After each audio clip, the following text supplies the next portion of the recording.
Nous allons voir à présent une méthode qui vous permettra de réaliser des formes de blocs plus complexes. Nous allons découvrir la fonctionnalité Pathfinder. Nous allons pour cela dessiner 4 ronds qui se chevauchent.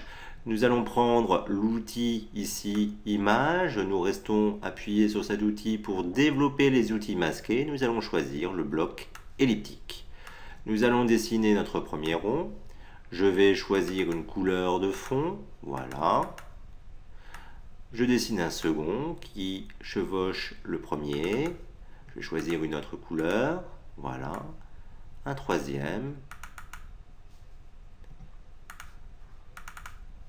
voilà. Et un dernier rond ici, voilà. Voilà mes 4 ronds. Je vais sélectionner mes 4 ronds. Donc là, pour l'instant, j'ai affaire effectivement à 4 formes bien distinctes, 4 blocs images. Je dois n'obtenir qu'une seule forme et convertir cette forme en bloc texte. Pour cela, je vais passer par le menu Objet. Et dans le menu Objet, j'ai la fonctionnalité Pathfinder. Cette fonctionnalité vous propose un sous-menu et une série d'actions possibles. Je peux additionner, soustraire, etc.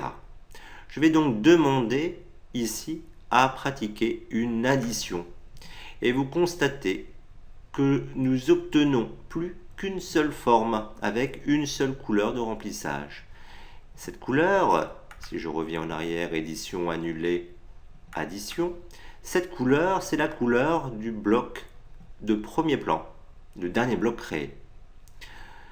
J'ai annulé mon opération. Je peux faire exactement la même opération en passant par une palette. Menu fenêtre, objet et mise en page, Pathfinder. La zone qui nous intéresse est ici. Et le bouton pour fusionner, pour additionner, est ici. Voilà.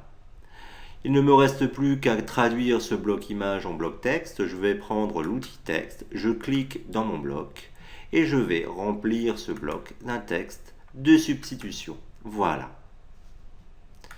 Je vais supprimer ce bloc. Nous allons à présent voir les autres boutons disponibles dans la zone Pathfinder de cette palette.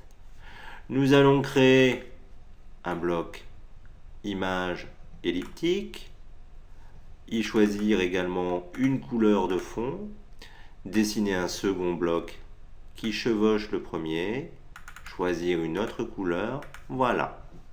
Alors imaginons à présent que nous désirons supprimer, soustraire la forme ici de premier plan à la forme d'arrière-plan. Pour cela, je sélectionne mes deux éléments et je vais cliquer ici sur le bouton de soustraction. Voilà, j'ai bien soustrait la forme de premier plan à la forme d'arrière-plan. Je vais annuler cette opération, édition annulée. Je peux faire l'inverse, c'est-à-dire soustraire la forme d'arrière-plan à la forme de premier plan. Je vais donc cliquer ici sur le dernier bouton du Pathfinder. Voilà. J'annule mon opération. À présent, j'aimerais conserver uniquement l'intersection des deux formes, c'est-à-dire la zone qui est ici. Je clique sur ce bouton, je ne conserve que l'intersection. J'annule. J'ai également la possibilité d'exclure l'intersection. Voilà. Donc nous constatons que le Pathfinder nous servira à construire des formes par association, soustraction, exclusion. C'est un outil qui nous permettra des possibilités de création de blocs étendues